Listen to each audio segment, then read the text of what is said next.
Hello friends, welcome back to my channel Easy to Learn. இன்னைக்கு நம்ம வீடியோவில் what is the difference between the should and should have in a sentence and அதுக்கான meaning என்ன அப்படின்றத பார்க்கலாம்.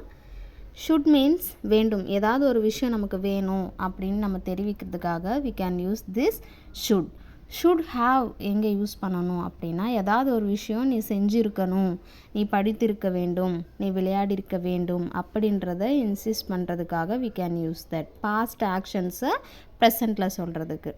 இதோட structure என்னன்னு பார்க்கலாம். ஷுட்டுக்கு subject plus verb plus v1 form, should haveக்கு subject plus should have plus verb 3 form. ஓகேங்களா? எக்ஸாம்பிள் பாருங்கள். ஷுட்டுக்கு நீ என்னுடன் வர வேண்டும், you should come with me, நீ என்னுடன் வர வேண்டும்.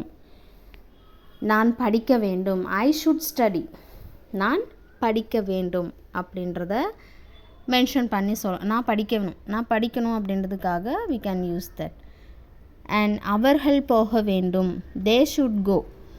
ஓகேங்களா? இதில் எல்லா சப்ஜெக்ட்ஸுமே யூஸ் ஆகும். I, we, you, they, he, she, it அப்படின்னு எல்லா வேர்ப்ஸுமே நம்ம யூஸ் பண்ணலாம். நெக்ஸ்ட்டு பாருங்கள். should have, நீ முன்னதாகவே எனக்கு ஃபோன் பண்ணியிருக்க வேண்டும், you should have called me earlier.